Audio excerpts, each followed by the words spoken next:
Hello friends. आप देख रहे हैं एजुकेशनल वर्ड्स चैनल। तो दोस्तों, आज की वीडियो में हम बात करेंगे फिजिक्स के वर्क डन के बारे में। दोस्तों, हमें पता है कि जब कोई भी फोर्स बॉडी को मूव करती है तब वर्क डन होता है। और वर्क को काम करने के लिए हमें एनर्जी की ज़रूरत पड़ती है। बेसिक भाषा में अगर मैं आपको समझाऊं कि अगर कोई व्यक्ति और जानवर कोई भी काम खत्म करता है तब उसको जो एनर्जी है वो भोजन खाने से मिलती है। जब मशीन्स अपना काम करती हैं तब मशीन्स को इलेक्ट्रिसिटी एनर्जी की ज़रूरत पड़ती है। जब कोई भी काम किया जाता हो उसमें एनर्जी भी यूज़ होती है। तो दोस्तों, आज की वीडियो में हम बात करेंगे वर्क के बारे में। तो चलिए अब हम अपनी इस वीडियो को शुरू करते हैं। दोस्तों, अगर आम भाषा में बात करें वर्क की तो इसका मतलब होता है फिजिकल एक्टिविटी, परंतु फिजिक्स में इसका एक अलग मतलब है। जैसे कि हमारा पहला पॉइंट है कि व्हेन फोर्स प्रोड्यूसेस मोशन। इसका दोस्तों मतलब है कि जब वर्क डन होता है तब फोर्स अपना मोशन को प्रोड्यूस करती है। अब जैसे कि जो ट्रेन का इंजन होता है वह अपने डिब्बों को चला रहा होता है जिसके जरिए ट्रेन चल पाती है, जिसे हम कहेंगे कि वर्क इज डूइंग। अब जैसे कि कोई इंसान सीढ़ियाँ चढ़ रहा होता है तब भी वह वर्क डन कर रहा होता है। जो वर्क डन होता है वह दो फैक्टर्स पर डिपेंड करता है। पहला फैक्टर है मैग्नीट्यूड ऑफ फोर्स। दूसरा फैक्टर है कि कौन सी डायरेक्शन में बॉडी मूव कर रही है। दोस्तों, इसका एक फॉर्मूला होता है जो कि आप हमारे दूसरे पॉइंट में देख सकते हो, जो है work is equal to force multiply distance. इस चीज को हम W is equal to F multiply S भी लिख सकते हैं। जो फॉर्मूला है उसकी सहायता से हम न्यूमेरिकल्स को सॉल्व कर सकते हैं।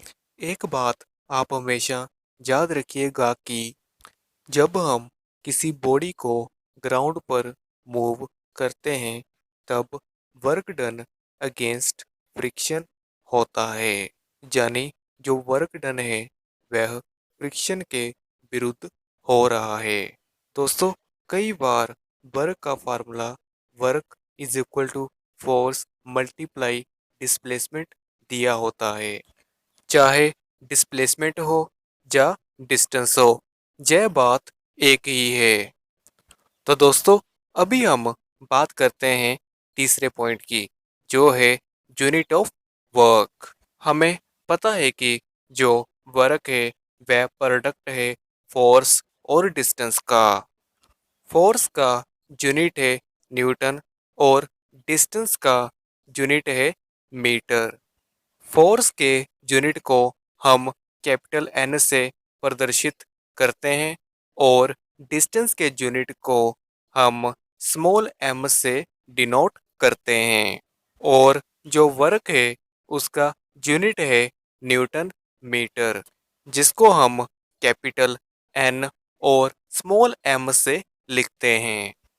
एसआई यूनिट वर्क का जूल है, जिसे हम कैपिटल जे से डिनोट करते हैं। और वर्क एक स्केलर क्वांटिटी है। कभी कभी ऐसा होता है कि जो डिस्टेंस मूव होता है वह जीरो होता है और उसका वर्क डन भी जीरो ही होगा। अब जैसे कि कोई व्यक्ति अगर दीवार को पुश करता है वह दीवार को पुश कर नहीं पाएगा। दीवार अपनी जगह से नहीं हिलेगी और वर्क डन भी जीरो ही होगा। पर इंसान की बॉडी पर जो वर्क डन हुआ है वह जीरो नहीं होगा। पर उस व्यक्ति ने काफ़ी ज़्यादा जोर लगाया था दीवार को पुश करने में। तो दोस्तों, अभी हम बात करेंगे वर्क डन अगेंस्ट ग्रेविटी के बारे में। हमारा पहला पॉइंट है कि equal to product of weight. हमें पता है कि जो ग्रेविटी है अर्थ की, वह सभी चीज़ों को अपनी तरफ नीचे खींचती है। अब मान लीजिए कि कोई किताब टेबल पर पड़ी हुई है। उस किताब को मैंने अपने हाथों से उठा लिया है। उस वक्त जो मैंने वर्क डन किया है, वह ग्रेविटी के अगेंस्ट किया है।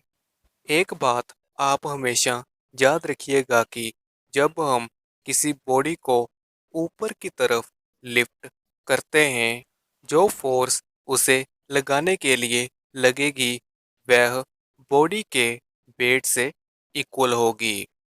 जब वर्क डन अगेंस्ट ग्रेविटी होगा, तब the amount of work done equal होगा product of weight of body के और vertical distance through which the body is lifted. जैसे कि मैंने आपको पहले ही एग्जांपल दी थी कि जब हम सीढ़ियाँ चढ़ते हैं, तब हम ग्रेविटी के अगेंस्ट काम करते हैं। दोस्तों, इसका एक फॉर्मूला होता है जो कि आप हमारे दूसरे पॉइंट में देख सकते हो, जो है W is equal to M multiply G multiply H। W का मतलब है वर्क डन, M का मतलब है mass of the body, G का मतलब है एक्सेलरेशन ड्यू टू ग्रेविटी और H का मतलब है height through which the body is lifted. तो इस फॉर्मूले की सहायता से हम न्यूमेरिकल्स को सॉल्व करते हैं जब कोई भी काम अगेंस्ट ग्रेविटी हो रहा होता है। तो दोस्तों, अभी हम बात करते हैं एग्जाम्पल्स की। जैसा कि मैंने आपको पहले ही एक एग्जाम्पल दिया था कि जो बुक पड़ी है टेबल पर, हमने उस बुक को आसानी से उठा लिया और जो वर्क डन हुआ है, वह ग्रेविटी के अगेंस्ट हुआ है। आपने देखा होगा कि जो लिफ्ट होती है, जो बड़ी बड़ी बिल्डिंग्स में लगी होती है, जिसे हम एलिवेटर कहते हैं, वह भी जो वर्क डन है, वह भी अगेंस्ट ग्रेविटी करती है। तो दोस्तों, इस वीडियो में हमने वर्क और वर्क डन अगेंस्ट ग्रेविटी के बारे में जानकारी प्राप्त की है। तो अभी आपको यह वीडियो कैसी लगी? अगर आपको यह वीडियो पसंद आई है, तो आप वीडियो को लाइक कर सकते हो और चैनल को सब्सक्राइब करना मत भूलना। धन्यवाद।